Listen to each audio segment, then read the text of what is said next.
eu quero compartilhar uma mensagem. Essa mensagem é uma de tantas verdades que estão nesse livro. Essa mensagem intitulada A Missão Tríplice do Espírito Santo. A Missão Tríplice do Espírito Santo. Abra sua Bíblia, por favor, para João capítulo 16, a partir do versículo 5. Mas agora vou para junto daquele que me enviou, e nenhum de vós me pergunta para onde vais. Pelo contrário, porque vos tenho dito essas coisas, a tristeza encheu o vosso coração. Mas eu vos digo a verdade, convém-vos que eu vá, porque se eu não for, o Consolador não virá para vós outros. Se porém eu for, eu vou-lo enviarei. Aí versículo 8. Quando ele vier, convencerá o mundo do pecado, da justiça e do juízo. Do pecado, porque não creem em mim. Da justiça, porque vou para o Pai e não me vereis mais. Do juízo, porque o príncipe desse mundo já está julgado. E a mensagem toda é expositiva em cima desses versículos de 8 a 11.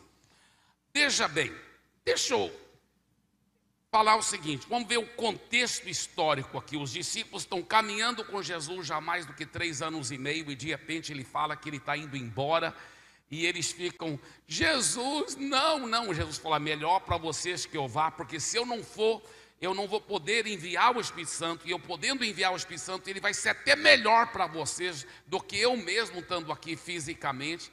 E aí Jesus vai conversando com eles, não só aqui nesse texto, mas muitos outros textos, sobre como será essa vinda e essa vivência com o Espírito Santo. E aqui Jesus fala especificamente da missão tríplice do Espírito Santo em relação às pessoas do mundo. Veja o versículo 8, ele diz assim, quando ele vier, convencerá o mundo. Diga por favor em voz alta, o mundo.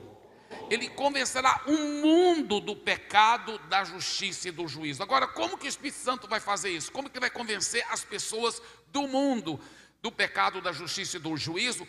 Obviamente é através de nós, porque o próprio Jesus falou que ele iria morar dentro de nós. Então o Espírito Santo mora dentro de nós, e através de nós ele vai convencer as pessoas do mundo do pecado, da justiça e do juízo. Então essa é a missão tríplice do Espírito Santo, não é em relação ao cristão, isso é outras mensagens, mas isso é a missão tríplice do Espírito Santo em relação às pessoas do mundo através de nós. E a primeira coisa que ele fala aqui é do pecado. Aí no versículo 9 ele diz, do pecado porque não creem em mim. Do pecado porque não creem em mim. Agora, veja bem, o Espírito Santo está aqui na terra, agora, morando dentro de nós, para nos usar, para convencer as pessoas do mundo do pecado, porque não creem em Jesus. Você notou algo interessante nesse versículo? Está no singular, é do pecado, não dos pecados. E aí já começa um grande problema, porque muitos cristãos vão na contramão do Espírito Santo, e por isso que o Espírito Santo não coopera tanto com eles, e por isso que eles muitas vezes não conseguem ganhar mais almas para Jesus. Sabe por quê? Porque eles ficam tentando, o cristão fica tentando convencer as pessoas do mundo dos pecados. Olha, idolatria é pecado, olha, homossexualidade é pecado, prostituição é pecado, tudo isso é pecado. E o Espírito Santo não vai cooperar com você quando você fica falando para as pessoas do mundo sobre os pecados, porque ele não está aqui para, através de nós, convencer as pessoas do mundo dos pecados, plural. Pode notar o versículo, está lá, do pecado, singular. E ele fala qual pecado que é de não crer em Jesus. E aí que está o grande erro. Por isso que muitos cristãos não sabem, por que Deus não abençoa mais meu ministério? Por que meu pequeno grupo não cresce mais? Por que minha igreja não cresce? Por que eu não ganho mais almas por Jesus? Você está na contramão, meu amigo. Você não está cooperando com o Espírito Santo. Ele está aqui para, através do cristão, convencer as pessoas do mundo só de um pecado. Agora, depois que a pessoa entregar a vida para Jesus, aí sim, aí Jesus limpa a vida, aí Deus trata, aí todos os pecados têm que ser tratados e lavados e vencidos, né, em nome de Jesus. Mas antes de converter, as pessoas do mundo, a Bíblia fala que o Espírito Santo está aqui para convencer as pessoas do mundo de um só pecado: o pecado de não crer em Jesus. E olha, isso aí é muito forte, é um grande princípio. Deixa eu até explicar uma coisa aqui, mas antes, vamos agora falar essa frase. Diga assim: o Espírito Santo vai me usar para ajudar as pessoas crerem em Jesus. Crerem em Jesus, tá certo? Olha, 2 Coríntios capítulo 5, versículo 19. 2 Coríntios 5, 19 diz assim: a saber que Deus estava em Cristo, reconciliando consigo o mundo, não imputando aos homens as suas transgressões, e nos confiou a palavra da reconciliação. Agora, essa tradução aí da NVI fala que ele não está levando em conta os pecados, mas a palavra no grego é mais profunda. Esse imputar quer dizer, não só não está levando em conta, não está nem cobrando mais dos homens. Não está nem cobrando mais dos homens seus pecados. Espera aí, o que esse versículo está falando? Esse versículo está falando que quando Jesus morreu na cruz, ele levou os pecados do mundo todo, e Deus agora não está mais cobrando dos homens os seus pecados. Deixa eu explicar. Quando Jesus morreu na cruz, Deus não é limitado pelo tempo, ele pegou todos os pecados, desde Adão até o último ser humano que ainda vai nascer antes de Jesus voltar. Deus pegou todos os pecados, passado, presente e futuro, e colocou todos os pecados da humanidade, até do futuro, pegou todos eles e colocou eles dentro de Jesus. E aí ele castigou Jesus pelos pecados de todo mundo. E agora Deus está falando que ele não está mais cobrando dos homens os seus pecados. Olha só, você sabia que num certo sentido, tá? Note bem que eu estou dizendo num certo sentido. Num certo sentido, ninguém vai ser jogado no inferno porque adulterou, porque roubou, porque matou. Sabe por quê? Porque não pode castigar o mesmo pecado duas vezes. E todos os pecados já foram castigados. Ah, pastor Ebi, então todo mundo vai para o céu. Quem dera. A Bíblia fala que tem um pecado que leva a pessoa à perdição eterna. Sabe qual é? É de não receber esse presente que Deus já adquiriu para eles, na salvação. Em outras palavras, qual o pecado? De não crer em Jesus, de não receber Jesus como Senhor e Salvador da sua vida. É o único pecado que leva a pessoa para o inferno. Deixa eu te dar um outro exemplo aqui.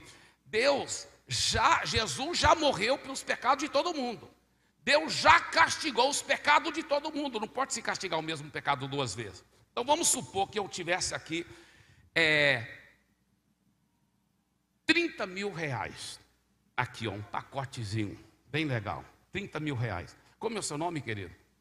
Davi. Aí vamos supor que eu falasse: Davi, gostei de você, gosto de pessoas que sentam na frente, que tem fome da palavra, e eu estou te dando de presente esses 30 mil reais. Amém? É só uma ilustração, viu, querido? Mas aí, vamos só supor que aí eu coloco os 30 mil reais aqui, ó. Está aqui, Davi, já é seu presente. Depois da reunião aqui, você pode vir pegar, porque já é seu. Só que, por alguma razão, o Davi vai embora e nunca vem e pega. Tá? Agora, nessa ilustração, eu dei ou não dei para o Davi 30 mil reais? Deu. Ele recebeu? Não. E aí que está o negócio. Deus já deu a salvação para todo mundo. Jesus já levou os pecados de todo mundo. Qual é o pecado que leva a pessoa para o inferno? De não receber. De não receber. Já pensou nisso? E por isso que quando você fica falando para as pessoas do mundo sobre os pecados, olha, isso aqui é pecado e também aquilo lá é pecado, o Espírito Santo não coopera com você. Porque ele está aqui na terra através da igreja para convencer o mundo de um só pecado: de não crer em Jesus. E eu vou te contar outra história aqui muito interessante. Quando nós mudamos de Santarém, eu ainda tenho o privilégio de supervisionar a igreja em Santarém. Ela tem mais, isso é números pós-Covid, viu? Números contados mesmo dentro dos nossos grupos pequenos. Mais do que 45 mil pessoas congregando lá. Isso é só na igreja em Santarém.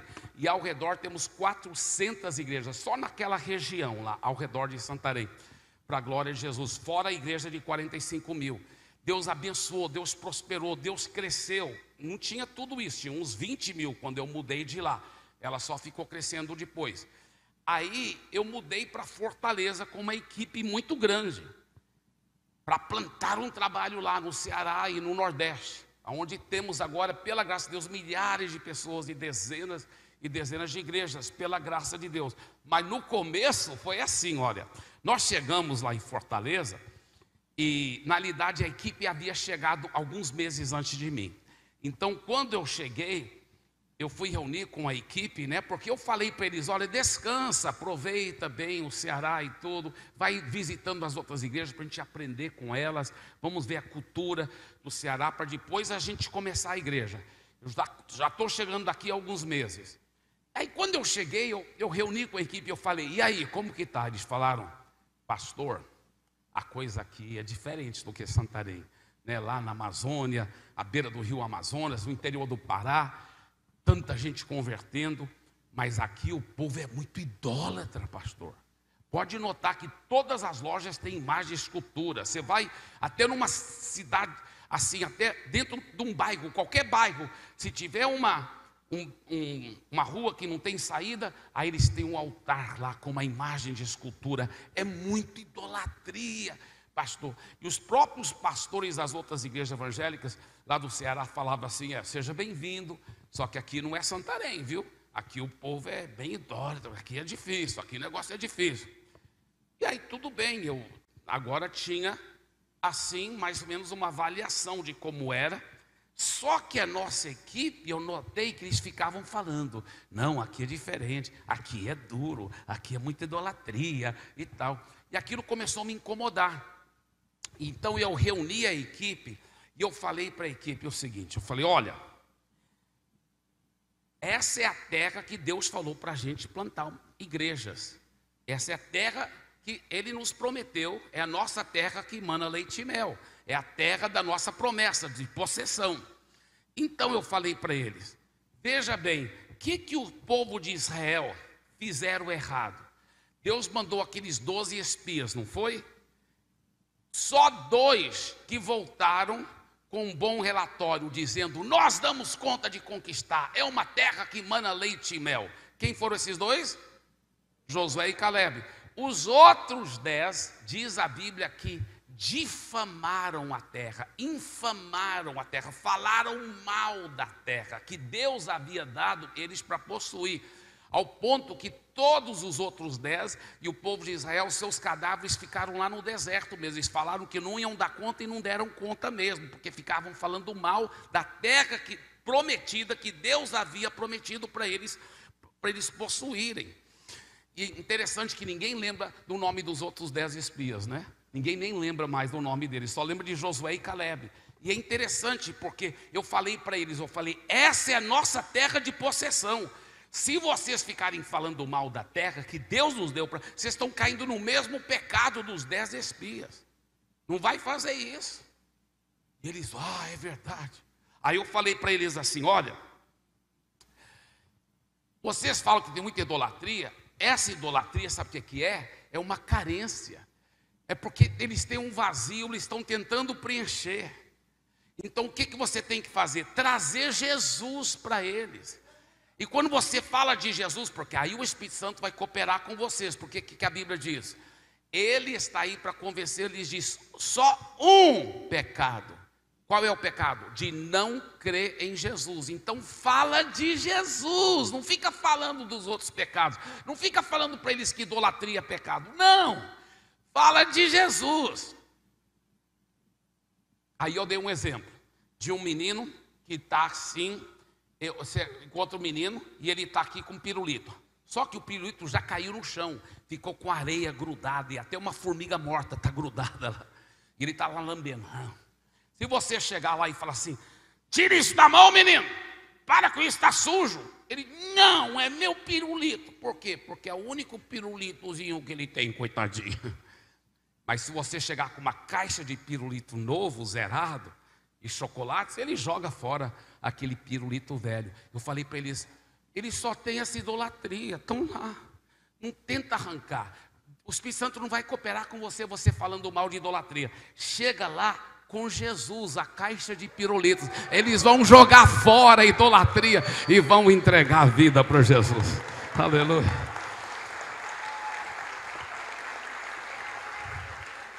E nós vimos isso, gente, no interior do Ceará, lá no sertãozão mesmo, cidades como Crateús, Sobral, cidades de 4, 5 horas de distância, lá no interior, aqueles bem religiosos, parecia tão idólatras. A gente só chegava lá, dava um abraço e falava de Jesus, eles desmontavam por dentro.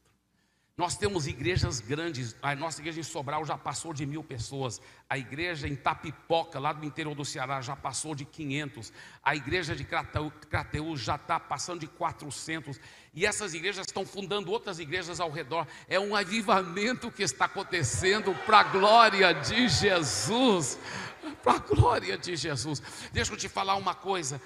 Esse é o segredo, é cooperar com o Espírito Santo, porque aí o Espírito Santo vai cooperar com você. Eu lembro de um empresário lá que ele mora numa região chique lá de Fortaleza. Ele começou a congregar conosco e ele falou: pastor, eu moro com minha mãe e eu estou pensando em mudar. Eu não aguento mais, porque é briga constante. Eu falei: mas por que você briga com ela? Não, ela que briga comigo, porque ela é muito idólatra, pastor, cheio de imagem e escultura. Ela é uma família tradicional, né? Cheio de aquela casa chique, naquele bairro chique, cheio de imagens, muito idólatra, essa minha mãe. E eu fico falando para ela que é pecado e tudo. Eu falei: não fala disso, cara, não é um jeito de ganhar sua mãe, você está na contramão do Espírito Santo. Aí eu falei: fala de Jesus. Ele falou: mas ela briga comigo. Olha, eu vou te falar. Ele disse: eu chego em casa, ela já começa a brigar, sem eu falar nada. Ela fala: você está rejeitando os nossos santos.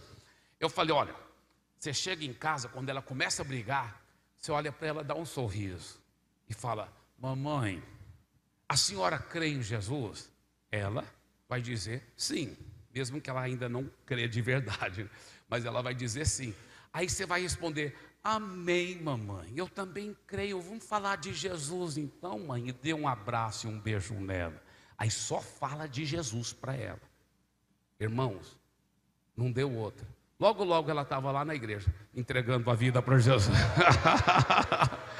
Aí ela mesma chegou para mim e falou: pastor, ele fazia tudo errado. Ele falava contra idolatria. Aí eu ficava com raiva.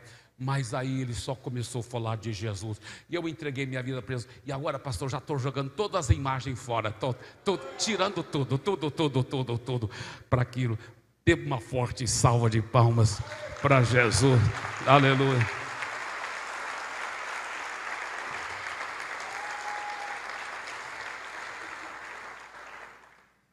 Mas o texto continua, no versículo 8 ele diz assim: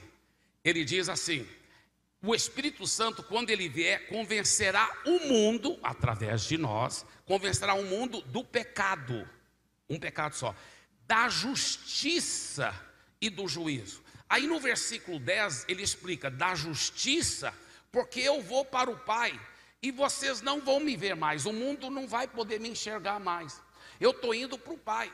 Por isso que o Espírito Santo vai usar vocês para convencer as pessoas do mundo da justiça. Então, o que é isso? O que é isso? Deixa eu explicar. Enquanto Jesus esteve aqui na terra, ele era esse modelo de justiça para as pessoas do mundo. Então as pessoas do mundo podiam olhar para Jesus e falar: ah, existe justiça mesmo. Inclusive eu até conto uma história mais ou menos assim. Vamos supor que na época que Jesus morava lá em Israel, numa outra cidade em Israel, 2 caras estão batendo papo. E um fala assim: cara, não acredito mais nesse negócio não. Eu acho que Deus existe, mas nem isso eu não tenho certeza mais. Porque os fariseus, que era para ser os homens mais santos, que jejuam 2 vezes por semana e tudo mais, eu fiquei sabendo, um está traindo a esposa dele, cara. O outro fica roubando lá da sinagoga. Eu não acredito nesses caras mais. Eu acho que não tem justiça não. É muita corrupção, é muita injustiça. Eu não acredito mais. E o outro fala assim: cara, eu pensava igualzinho você. é igualzinho você, mas eu fiquei conhecendo um homem que esse é correto, cara. Esse é justo. E ele fala de Deus de uma forma que transforma a vida da gente. Ah, é? Quem é esse homem? É um homem lá de Nazaré. Hoje ele está morando em Capernaum, mas ele foi criado em Nazaré. O nome dele é Jesus. Esse é justo, esse é correto. E através dele eu agora estou conhecendo a Deus. Olha só, Jesus disse: quando o Espírito Santo vier, ele vai transformar você, cristão, de tal forma que você será um modelo dessa justiça de Deus. Por quê? Porque eu estou indo para o Pai. O mundo não vai poder me ver mais, mas o mundo vai poder ver você. Você está entendendo? Então, por isso que ele fala, ele convencerá o mundo do pecado, da justiça e do juízo. Quantas vezes a gente lia um texto desse e nem estava vendo o que o texto está falando? É muito profundo, é muito lindo isso. Então eu quero que você diga em voz alta, diga: o Espírito Santo vai me transformar de tal forma que eu serei um modelo da justiça de Deus. Uau, é forte demais. O meu querido papai já está na glória, mas ele foi um homem realmente mais santo que eu já conheci. A minha esposa é a mulher mais santa que eu já conheci. Mas é verdade, minha mãe também era muito santa. Mas eu cresci numa família apaixonada por Jesus. Eu sou caçula de 5, todos os 5 se tornaram pastores missionários. Agora todos os netos e todos os bisnetos estão tudo também se consagrando na obra. Mas o meu pai, ele, para a glória de Jesus, era um homem tão cheio de Jesus, tão santo, que quando eu era pequeno, eu fui ensinado o seguinte, porque a Bíblia ensina isso, que anjos podem aparecer para nós disfarçados de ser humano. Você sabia disso? A Bíblia fala isso, que alguns trataram bem pessoas sem saber que eles estavam cuidando de anjos. Isso é verdade. Por isso que até quando um mendigo vem, pode ser um anjo disfarçado mendigo, veja bem como você vai tratar aquele mendigo, entendeu? É a Bíblia que fala isso. E eu fiquei pensando isso. Aí eu também fui ensinado, eu era pequenininho ainda, talvez tinha uns 6 anos de idade, 7 anos de idade, e me ensinaram o seguinte também, ó: anjo nunca peca, porque se pecar ele é expulso do céu, vira demônio. Então, ele nunca peca, anjo é perfeito. Aí eu coloquei uma coisa com a outra. Anjo pode estar disfarçado de ser humano, e ele nunca peca. E eu pensei, eu nunca vi meu pai pecar em nada. Aí eu pensei que eu tinha feito a descoberta do século: meu pai é um anjo. Aí uma hora que estava só eu e ele, eu falei: pai, me responda uma coisa, só entre nós aqui. O senhor, eu com 7 anos de idade, falei assim: o senhor é um anjo? Gente, eu tinha certeza absoluta que ele ia falar: ah, como você descobriu? Aí eu ia falar: não, pai, eu que deduzi. Aí eu ia falar para ele: fique tranquilo, vai ficar só entre nós dois, eu não vou contar para ninguém o seu segredo. Eu tinha certeza que a conversa ia desenrolar desse jeito. Para minha surpresa, ele falou: não, meu filho, eu não sou anjo. Eu falei: o quê? Ele falou: não. Ele falou: anjo não casa, eu sou casado com a sua mãe. Aí eu, tá bem. Mas assim era a vida do meu pai, tão cheio da presença de Jesus. E meu irmão é pastor lá no Japão, pastor muito bem sucedido, missionário, plantador de igrejas. E ele ganha muitos japoneses para Jesus. Aí uma esposa de um grande empresário converteu lá, e ela queria muito ganhar o marido para Jesus. E o meu irmão querendo ajudá-la a ganhar o marido para Jesus. Aí meu irmão chegou para esse empresário e falou assim: você já fez turismo na Amazônia, no Brasil? Ele falou: não, eu não falo português, só falo japonês e inglês. Aí meu irmão falou assim: ó, meu pai fala inglês, se você aceitar, meu pai mora na Amazônia, ele pode te fazer um turismo, ser seu guia lá. Era uma santa conspiração para ganhar o homem. Aí ele falou assim: beleza, desse jeito eu vou. Aí o empresário veio fazer turismo, e meu pai foi ser o guia dele por 2 semanas visitando a Amazônia. 2 semanas, eles andando em todo lugar junto. No final das 2 semanas, esse é um empresário já de certa idade, uma certa idade. Lembrando que quase todos os japoneses que não são cristãos, eles se chamam budistas, shintoístas, uma mistura estranha, e ao mesmo tempo eles se chamam de ateus, eles não acreditam em Deus, Então, quando esse japonês foi despedir do grupo de missionários lá, e meu pai estava lá, levaram ele para o aeroporto de Santarém, ele foi despedir, ele olhou para as pessoas que estavam lá e ele disse: olha, quero dizer uma coisa, toda a minha vida eu fui ateu convicto, e eu já tenho idade, já sou velho, mas eu passei 2 semanas com esse homem, e agora eu tenho certeza que Deus existe. Glória a Deus. Que coisa linda. Que coisa linda.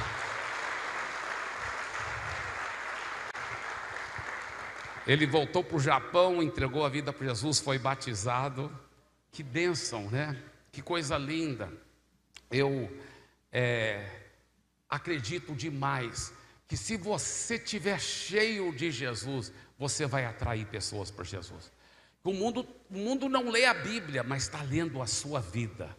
Eu até falo para os cristãos: olha, se você dá péssimo testemunho, briga no trabalho, é uma pessoa horrível, chata, por favor, pelo amor de Deus, não fala para ninguém que você é cristão, que vai ser péssima propaganda. Agora eu falei o seguinte: mas se você é cheio de Jesus, você é um cara certo, faz tudo certo, e você realmente trata as pessoas com muito carinho, aí você vai estar pecando muito, se eles não souberem que você é cristão. Sabe por quê? Porque o diabo poderá até, eles mesmos de repente pensar assim: eu acho que você não tem que tornar cristão não, olha o fulano, ele é tão legal e ele não é cristão, porque a pessoa nem sabe que você é cristão. Então isso é muito sério. Se você é uma pessoa muito cheia de Jesus, muito correta, aí que você tem que falar para todo mundo que você é cristão, para eles saberem qual é o seu segredo, é que você tem Jesus, amém?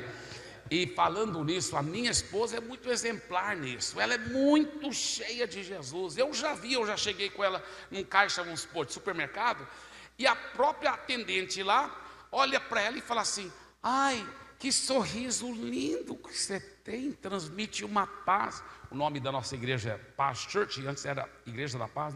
Aí minha esposa falava assim: é Jesus, e falando em paz, você está convidado para a Igreja da Paz. Aí, então, ela já falava de Jesus. Quantas pessoas ela ganhou para Jesus? Ela, enquanto nós estávamos morando em Fortaleza, ela fez um curso, ela formou em psicologia lá, né? Ela decidiu fazer psicologia para me entender melhor.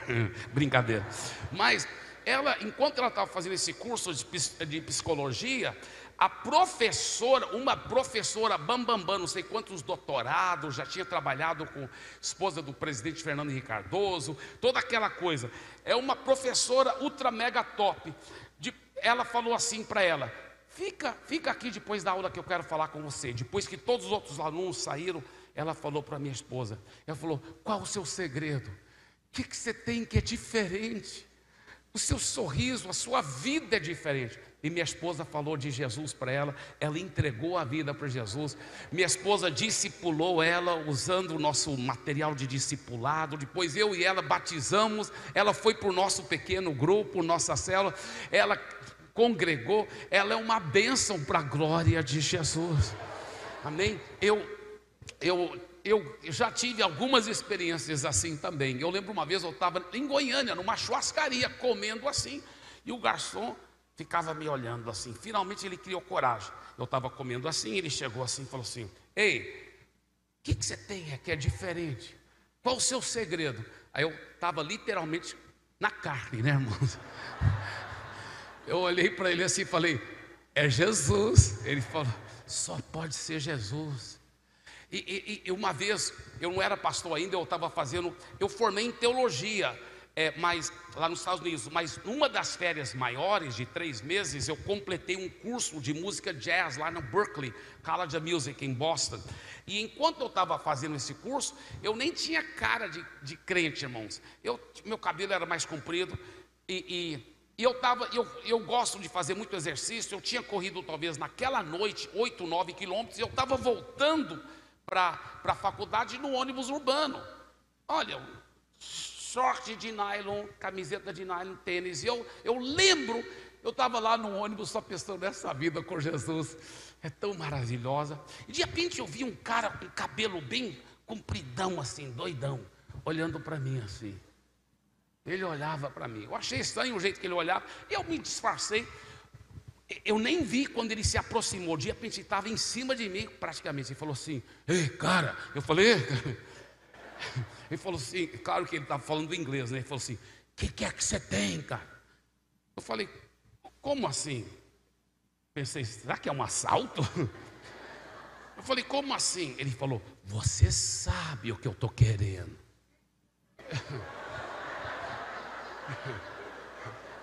Eu falei: não, cara, não sei não. Aí ele falou bem baixinho no meu ouvido, ele falou assim: eu quero saber que tipo de droga que você está tomando, que te faz tão cheio de alegria. Ele falou: cara, eu preciso dessa alegria que eu vejo em você. Aí quase que eu falei: não, cara, não estou tomando droga. Mas não falei, porque eu pensei, que oportunidade de falar de Jesus. Então naquele momento eu me tornei um santo traficante. Já que ele estava tudo místico, eu também fiquei místico. Eu falei: cara, você quer saber mesmo o que eu tenho, cara? Ele falou: eu quero. Eu falei: você tem certeza, cara? Ele falou: sim. Eu falei: é Jesus. Aí eu pude falar de Jesus para ele.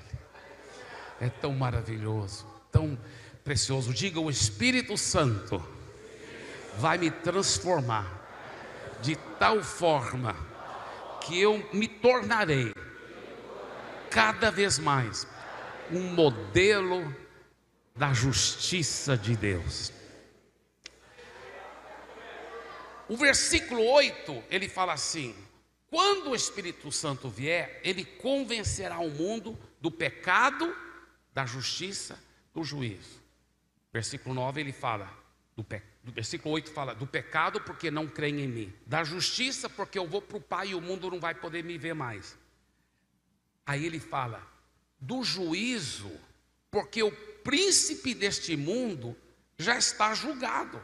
Do juízo, né, no versículo 11 ele fala do juízo, porque o príncipe deste mundo já está julgado. O que ele quer dizer aqui? O que ele quer dizer aqui? Deixa eu explicar. Lembre-se, tudo aqui o Espírito Santo faz através de nós. É através de nós que ele vai convencer o mundo do juízo. Aí ele explica por quê. Porque o príncipe desse mundo já está julgado. Vamos analisar aqui. Primeiro, o povo do mundo, em geral, hoje em dia, não acreditam mais que haverá um juízo, que os nascidos de novo, lavados pelo sangue de Jesus, vão para o céu, e que os que não são nascidos de novo, os que não são lavados pelo sangue de Jesus, vão para a perdição e sofrimento eterno. Em geral, as pessoas do mundo não acreditam nisso mais, infelizmente. O diabo os enganou de como? Deus é um Deus de amor e nunca mandaria alguém para o inferno, né, por toda a eternidade. Não vai existir juízo. Eles têm a impressão que Deus é um grande Papai Noel que vai passar a mão por cima e deixar todo tipo de pecado entrar no céu. Veja bem, o povo do mundo não acredita mais no juízo. Não acredita. E a Bíblia fala que um dos papéis principais que o Espírito Santo está aqui na terra, morando em mim, morando em você, é para, através de nós, convencer o mundo do juízo. Só que ele fala do juízo, porque o príncipe deste mundo já está julgado. Quem é o príncipe desse mundo que já está julgado? O diabo. Quando Jesus morreu na cruz, ele derrotou por completo a Satanás. Então, olha a lógica de Jesus aqui, que eu acho fenomenal. Ele está dizendo o seguinte: já que o líder de todo o mal, do lado mal, o líder de todo que não presta, ele já está julgado, vocês, meus filhos, devem estar tão cheios do Espírito Santo, que vocês vão mostrar para o mundo essa derrota de Satanás. E ao mostrar para o mundo que o diabo é um derrotado, aí o mundo todo vai começar a acreditar: então existe juízo mesmo. Porque se o líder de todo o mal já está julgado, e já está julgado, então eu não quero seguir o mal não, porque senão eu também vou para o beleléu igual ele. Então eu quero seguir o bem. Olha só, por isso que ele fala: porque o príncipe desse mundo já está julgado. Então diga assim: o Espírito Santo vai me usar para demonstrar a derrota de Satanás. Diga de novo: o Espírito Santo vai me usar para derrotar Satanás. Mas a realidade, Satanás já está derrotado. Então diga assim: o Espírito Santo vai me usar para demonstrar a derrota de Satanás. Você sabe que o diabo já foi derrotado? Quando Jesus morreu e ressuscitou, ele esmagou a cabeça da antiga serpente. Ele já derrotou Satanás. Agora o diabo, para quem não está com Jesus, ainda pode, deita e rola e engana as pessoas e destrói muitas vidas. Mas para quem está com Jesus, nós podemos sim demonstrar a derrota de Satanás. E a Bíblia fala que a sua vida deve ser uma vida tão cheia do Espírito Santo, tão cheia de poder, que aonde você vai, Satanás é tão derrotado e todo mundo fala: uau, esse cara é usado por Deus para demonstrar como o diabo é um derrotado, como o reino de Deus está chegando. E eu não quero então estar no lado do mal, o lado que já está julgado. Eu quero estar no lado da luz, o lado da vitória, o lado da graça, o lado de Jesus. Amém? Isso é um princípio muito profundo, muito querido. Porém muitos cristãos têm feito errado. Muitos cristãos têm tido medo do diabo. Você sabia que nenhum lugar na Bíblia fala que é para você pedir a Deus para tirar o diabo de um lugar? Deus, tira o diabo, está me oprimindo. Nenhum lugar. Todo lugar a Bíblia fala: você resiste o diabo e ele fugirá de você. Em meu nome eles expulsarão demônios. Você sabia que Deus já te deu autoridade para você falar em nome de Jesus: sai da minha família, sai das minhas finanças, eu não aceito, sai em nome de Jesus. Você tem essa autoridade e Deus quer que você exerça essa autoridade. A palavra no grego é exousia. É assim que pronuncia também, exousia, é a palavra autoridade, para você exercitar essa exousia e dizer: eu não aceito. Eu lembro uma vez, minha mãe estava com 65 anos de idade e ela teve um ataque de coração, quase que morre. Aí levaram ela para os Estados Unidos e na realidade ela chegou a morrer lá dentro do hospital. Eles reavivaram ela com aquelas máquinas, sabe? Pum, assim, né? E aí colocaram um marca-passo, né, no coração dela e tudo. Só que antes disso, quando ela estava entre a vida e a morte, eu lembro que estava aquela coisa, e eu sabia que era o pé de gancho. Então eu lembro que eu entrei no meu quarto, eu ainda era solteiro, pastor solteiro, lá em Santarém, na Amazônia. Eu entrei no meu quarto, eu falei: olha aqui, seu Satanás, você mexeu com a pessoa errada. Acontece que ela é minha mãe. Ela é minha mãe. Eu já sabia essa exousia que todo cristão tem. O problema é que a maioria não sabe. Eu falei: você mexeu com o cara errado. Ela é minha mãe e você tira as suas patas sujas dela. Eu não aceito, ela está muito nova para morrer. E eu ordeno: sai. E eu declaro ela curada em nome de Jesus. Aí eu saí do quarto, feliz da vida. Aí uma das minhas irmãs falou assim: Eibe, parece que você não está nem preocupado com a mamãe, Eibe, o que é isso? Eu falei: olha, é por causa da minha fé que ele pode ter certeza, ela vai ficar tudo bem. Eu já cuidei da situação. E ela viveu mais, ela viveu mais uns 20 anos. Foi morrer só lá para os 85 anos de idade. E deixa eu te falar uma coisa, até quando ela morreu não foi do problema do coração, que o marca-passo ficou funcionando, mesmo ela morta. Diga assim: eu tenho autoridade. Sabe, muitas vezes o diabo está mexendo com suas finanças, destruindo sua vida, mexendo com seus filhos. Cara, você tem que exercer sua autoridade. Tem gente que fica lá: Deus, tira o diabo da minha casa. Não, ele não vai responder essa oração. Ele já te deu exousia, ele já te deu autoridade. Você que chega lá e expulsa, sai em nome de Jesus, porque ele é um derrotado. Ele está debaixo dos seus pés, e maior é aquele que está em você do que aquele que está no mundo, em nome de Jesus.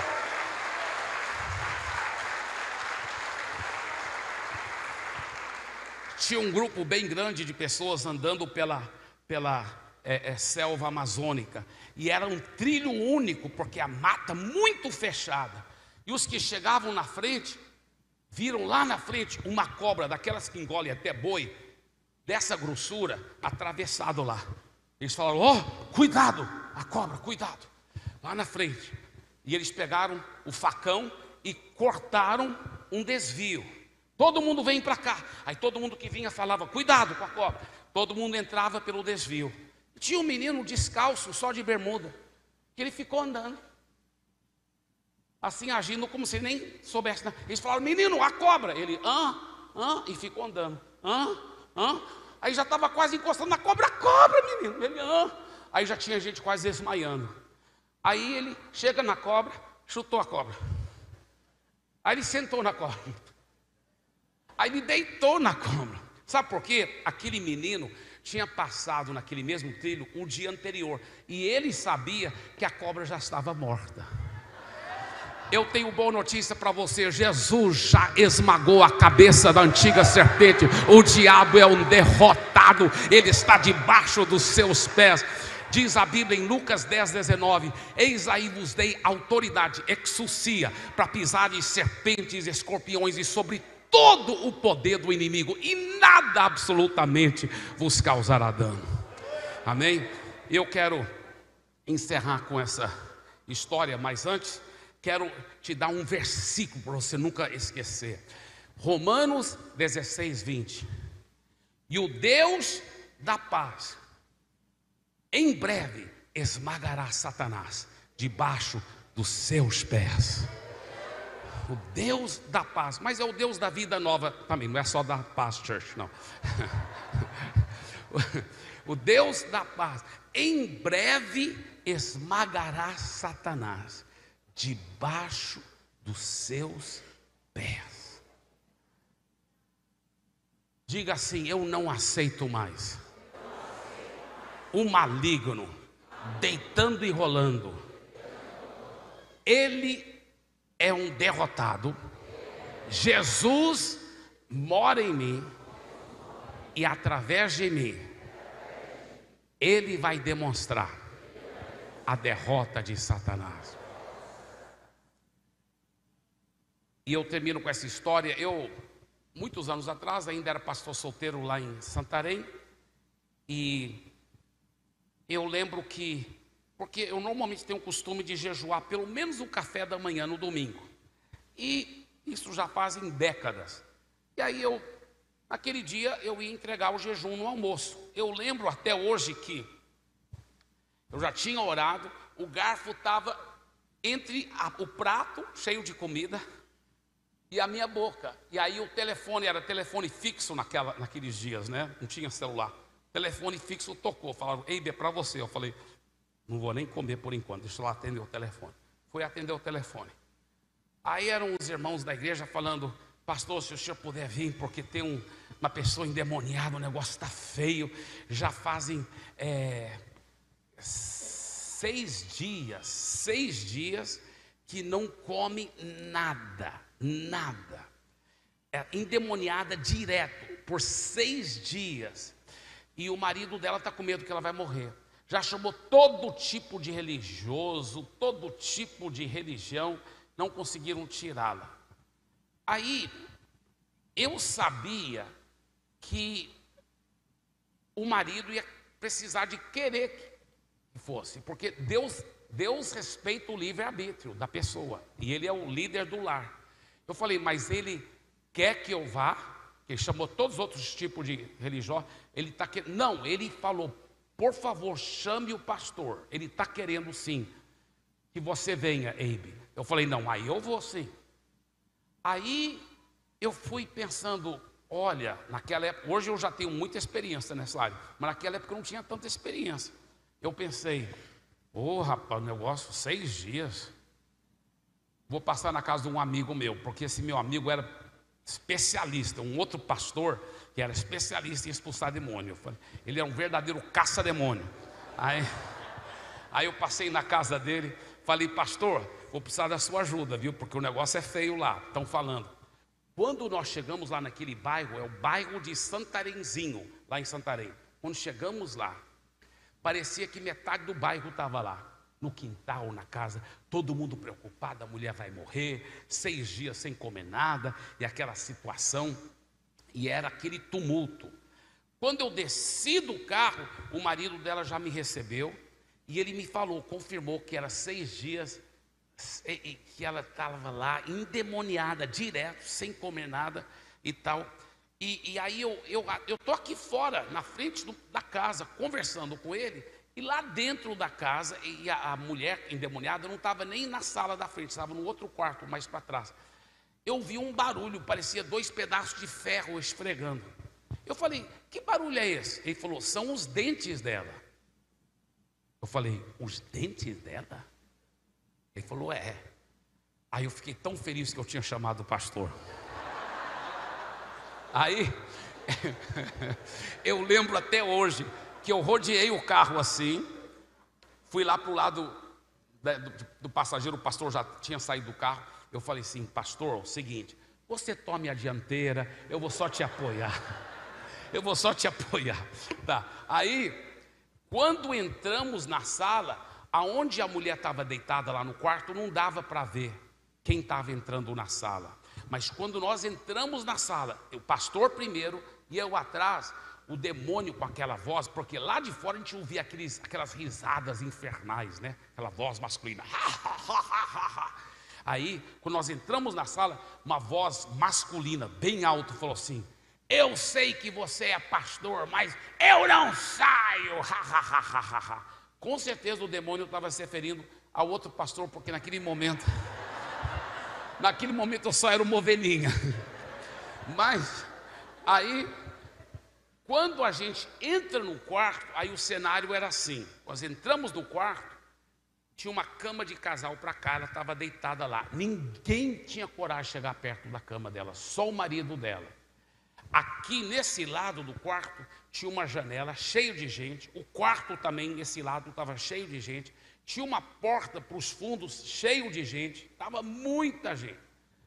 E a mulher lá, e quando eu olhei para ela, parecia uma cena de um filme de terror mesmo, o jeito. E além das blasfêmias que aquele demônio ficava falando com aquela voz masculina e dando aquelas risadas infernais, os dentes dela, o demônio não estava batendo assim, estava esfregando assim. E saía um barulho tão alto. E aí que eu fui entender melhor que a Bíblia fala que no inferno haverá choro e ranger de dentes. Uma coisa infernal mesmo. E aí o pastor foi lá no meio da sala, leu a palavra de Deus, e aí foi lá e falou assim para o demônio, sai dela em nome de Jesus. Aí ele disse para a mulher, diga seu nome. Não, ele falou, diga amém Jesus, porque ele falou, sai em nome de Jesus, diga amém Jesus. Aí o demônio respondeu, amém Jesus, mas eu não saio. Aí ele começou a dar risada infernal. Aí o pastor, sai, deve ter durado uns 20 minutos ou mais. Sai o demônio rindo, o demônio falando que não ia sair, só ia sair se trouxesse um especialista, tipo assim, um pajé, alguma coisa para dar um banho nela, só desse jeito que ele ia sair. O demônio ficava rindo e fazendo pouco do nome de Jesus. O pastor depois me explicou que a fé dele acabou sendo abalada, porque enquanto ele estava, antes de ir lá orar, ele estava lendo a Bíblia, o demônio falou assim, e realmente eu vi quando o demônio falou isso: você nunca enfrentou esse nível, eu sou de tal e tal hierarquia, e você sabe que você nunca enfrentou essa hierarquia, e você não vai conseguir me tirar. E o pastor acabou acreditando na mentira do diabo, e isso abalou a fé. Então, o pastor lá sai o demônio saindo, e aí eu estou aqui no meio da multidão, e eu vi claro que eu estava bem longe da cama para apoiar melhor o pastor em oração, bem longe mesmo. Aí eu vi um senhor idoso dizer assim: essa entidade sai, mas desse jeito não. Em outras palavras, pelo nome de Jesus não. Vai ter que ser esses banhos do pajé. Rapaz, quando ele falou isso, aí um zelo cresceu no meu coração. Eu falei: Senhor, eu só no meu coração, na minha mente, nada em voz alta. Eu falei: o senhor tem que fazer uma coisa. Aí eu ouvi claramente a voz do Espírito Santo dentro de mim, falando assim: não, meu filho, você que tem que fazer. Aí eu: Senhor, se o especialista não está dando conta, se o perito em expulsar demônio não está dando, quem sou eu? Aí ele falou claramente, foi tão lindo. Por isso que você tem que estar cheio da palavra. Ele me fez lembrar de 1 João 4,4. Ele falou: maior é aquele que está em você, meu filho, do que aquele que está naquela mulher. E ele falou: o que você tem que fazer é só deixar eu operar através de você. E aí, tudo isso foi sem eu falar nada. E sem eu falar nada, mas eu pensei assim no meu coração: é verdade, eu estou cheio de Jesus. E Jesus que está em mim que vai tirar esse demônio. Eu só pensei isso. Aí me deu uma coragem, todo o medo foi embora. E eu olhei para a mulher, fiquei com uma compaixão. Eu fiquei com tanta pena dela, tanta compaixão. Eu cheguei perto da cama, eu falei assim: como é o seu nome? Aí o demônio olhou com tanta ira e falou assim: meu nome é fulano de tal, e eu já disse que eu não vou sair. Aí o marido dela que estava lá, ele falou assim: o nome dela é Edneuza. Aí eu falei bem alto para todo mundo poder ouvir. Eu falei: Edneuza. Eu sabia que ela estava inconsciente, mas o espírito do ser humano nunca dorme. Eu falei: Edneuza, você está sendo horrivelmente oprimido por um demônio, mas Jesus vai te libertar. E ele disse assim: eu já disse que eu não saio. E aquele ódio saindo dos olhos dele. E ele já tinha falado o nome dele, agora eu olhei para falar com ele, mas estava um silêncio. Quando eu chamei ele pelo nome, eu falei bem baixinho, eu falei: fulano, você vai ter que sair. Quando eu falei isso, até eu confesso que eu fiquei surpreso.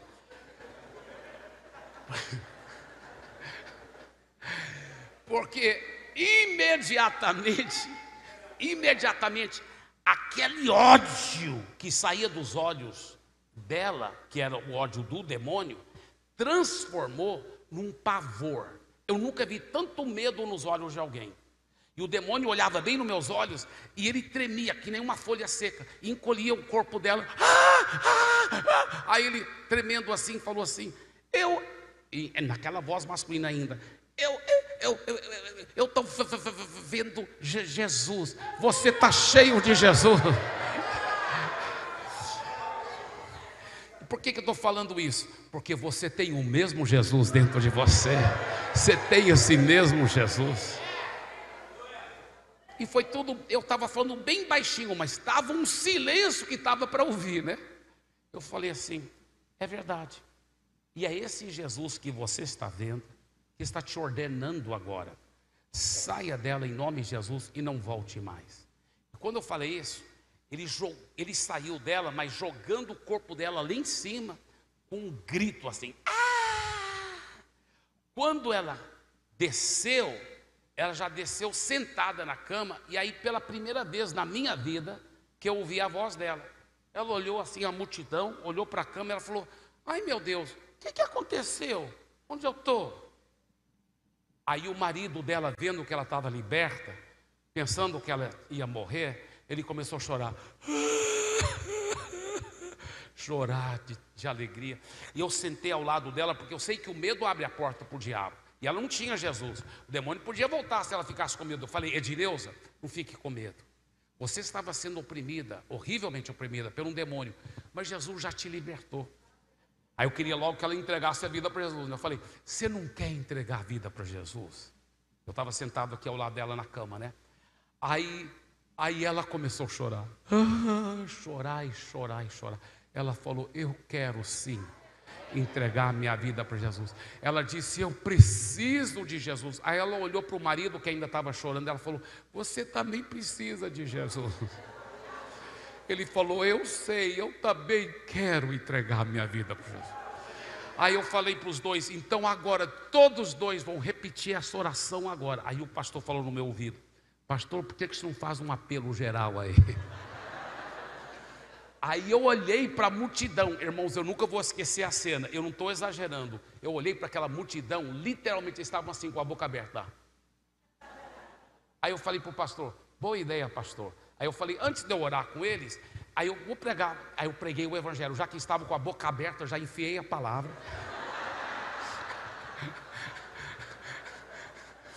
Aí eu falei: quantos querem entregar a vida para Jesus juntamente com esse casal aqui? E aí muita gente veio entregar a vida para Jesus. Aí uma das pessoas que foram converter, porque aí o bairro foi convertendo. Um era um casal, um dono de um caminhão enorme que tem naquela época, eu acho que não era proibido carregar a pessoa na carroceria do caminhão, né? Eles lotavam o caminhão todo domingo à noite. Convertia 40 pessoas, 50 pessoas. Era tanta gente convertendo de lá. E eu: mas é muita gente? É mais 50, mais 40. O quê? Aí me falaram: não, é porque espalhou um boato lá no bairro que aquele demônio horrível que saiu está procurando outra pessoa. Quem não entregar a vida para Jesus, dê para Jesus uma forte salva de palmas. Aleluia.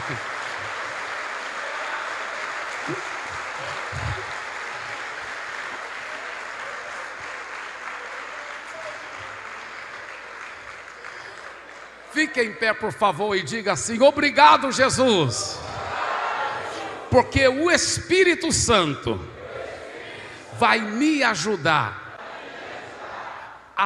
e me usar para ajudar as pessoas a crerem em Jesus. Obrigado, Jesus, porque o Espírito Santo vai me transformar de tal forma que eu serei um modelo da justiça do Senhor. E obrigado, Jesus, porque o Espírito Santo vai me usar para demonstrar a derrota de Satanás. E isso é só o começo. Amém e amém, amém. Deus abençoe. Olha só, estamos na expectativa de um romper de Deus na nossa vida. Hoje eu tenho certeza que será um dia épico.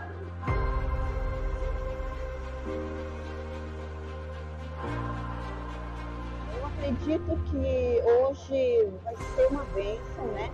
Nessa conferência de líderes. Eu creio que Deus vai tocar nos corações e todos vão sair daqui abastecidos. A minha expectativa está a 1000 para essa grande conferência de líderes com propósito. Eu estou esperando o grande romper de Deus na nossa vida.